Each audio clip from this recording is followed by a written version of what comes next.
السلام عليكم ورحمة الله وبركاته. اللهم صل وسلم وبارك على سيدنا محمد وعلى آله وصحبه أجمعين. ازيكم يا حبايبي؟ عاملين ايه؟ يا رب دايما تكونوا بخير وفي أحسن حال.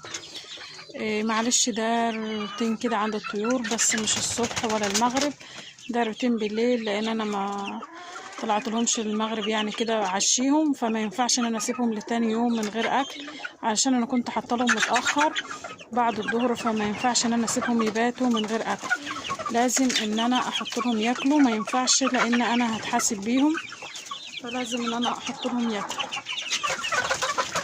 ده معانا كده هي بواقي مطبخ خضار كده زي ما انتم شايفين اهو، زي ما انتم شايفين الطيور بتحب الخضار ده. زي ما انا قلت لكم قبل كده، انا ما بنرميش اي حاجه موجوده عندنا في المطبخ ما بنرميهاش، كله بنعينه في جردل كده، وبعد كده بنطلعه على السطح وبنحط لهم ياكلوه. اي حاجه بتستفادي بيها، ما بنرميش اي حاجه. ما ينفعش ان انا اسيبهم لتاني يوم، انا كده هتحاسب بيهم، لان ديت حاجه ما بتعرفش تقول اكل ولا اشرب ولا اي حاجه، فانا لازم ان انا احط لهم اكلهم واحط لهم حاجتهم. ما ينفعش ان انا اسيبهم من غير اكل، ما ينفعش ان انا اسيبهم من غير ميه. زي ما انتم شايفين هم جعانين، يعني انا لو كنت سبتهم لتاني يوم ما ينفعش خالص، ما ينفعش ان انا اقعد واسيبهم، لا لازم ان انا احط لهم ياكلوا ويشربوا، علشان دي حاجه لا تعرف تقول اكل ولا اشرب ولا اي حاجه من دي، فما ينفعش. لازم ان احنا نهتم بيها، ولازم ان احنا ناخد بالنا منها ونراعيها. ما عرفتش والله ان انا اقعد لتاني يوم واسيبهم كده جعانين، لا لازم ان انا اطلع واحط لهم الاكل بتاعهم. زي ما انتم شايفين جعانين اهو، ومعايا كمان الاكل بتاع البط اهوت. بسم الله ما شاء الله، اللهم صل على النبي. ده انا حطيت لهم اهو زي ما انتم شايفين، ما ينفعش ان انا اسيبهم كده. والبطه ديت علشان صغيره انا مش حطاها مع زمايلها، سايباها هنا مع الفراخ اهي، معلش علشان الاضاءه يعني وكده، بس عشان انا عامله لمبه نور على السطح، علشان لو اي وقت زي ما انتم شايفين كده اتاخرت عليهم في الاكل ولا حاجه، بحط لهم ان هم ياكلوا. معانا هنا كمان اهوت، ده البط بتاعنا اهو، شايفين جعان، ما عندوش اكل اهو اهوت. انا سد عليه كده بقفل عليه كده بالخشبه ديت اهو، هشيل الخشبه ديت معلش علشان مفيش اضاءه. شايفين جعانين،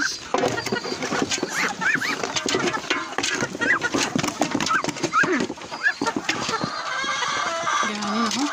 يبقى انا كنت هسيب دولت للصبح ازاي؟ كنت هسيب دول للصبح ازاي من غير اكل؟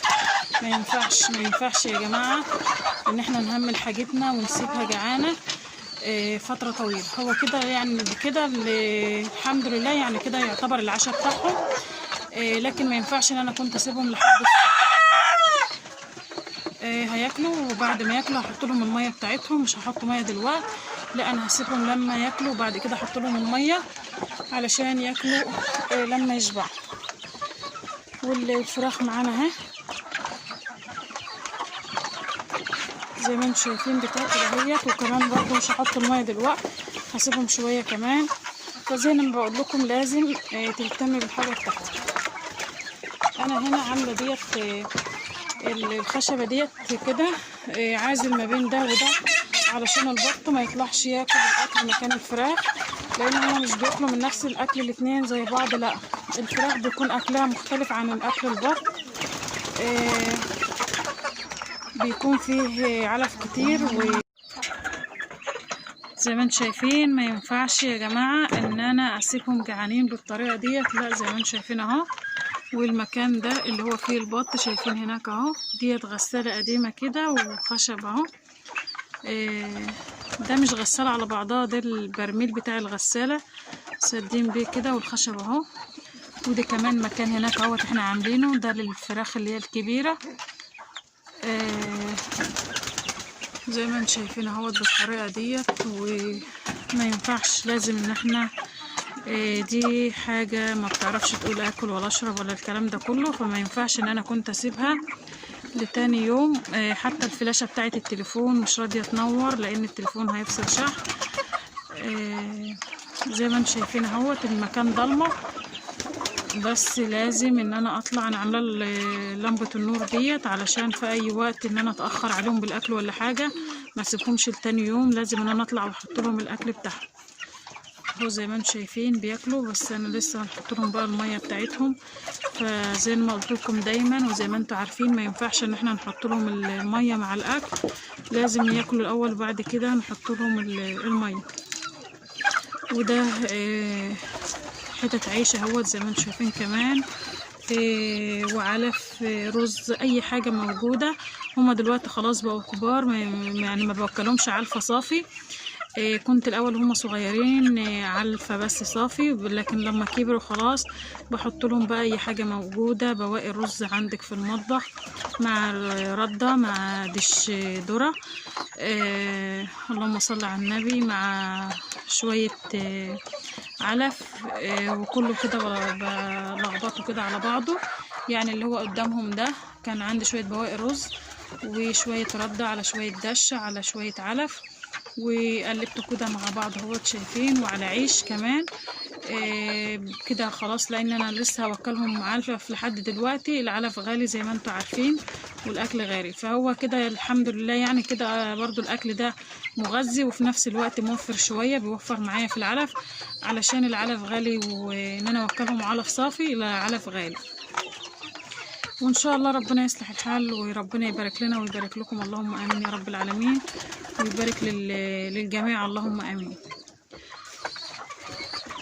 انا ما قصيتش ريشهم ولا اي حاجه، زي ما انتم شايفين الريش بتاعهم اهو سايباهم زي ما هو، عشان ما ينفعش ان انا اقص ريشهم علشان داخل الجو خلاص برد، وما ينفعش ان انا احط له اقص لهم ريشهم. لو احنا في الصيف لازم اقص لهم ريشهم وكده عشان بيكون الجو حر ويكون ريشهم محررهم، لكن لا في الشتاء ما ينفعش ان انا اقصه علشان ده بيدفيهم.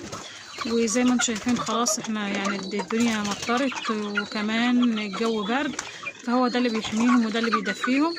ما ينفعش ان انا اقص لهم ريشهم في الشتاء، اللي ينفع في الصيف ما ينفعش في الشتاء يا جماعه. وده البواقي الخضار زي ما انا قلت لكم اهو، هما بقى بينقروا كده فيه وبينقوه، ما بيخلوش فيه اي حاجه في المطبخ ما ترميهاش. لو انت عندك طيور في جردل كده وبتحطيها، لو بواقي شاي، بواقي اي حاجه عندك، قشر ليمون، بواقي بصل، اي حاجه موجوده عندك تطلعيها دايما وترميها للطيور.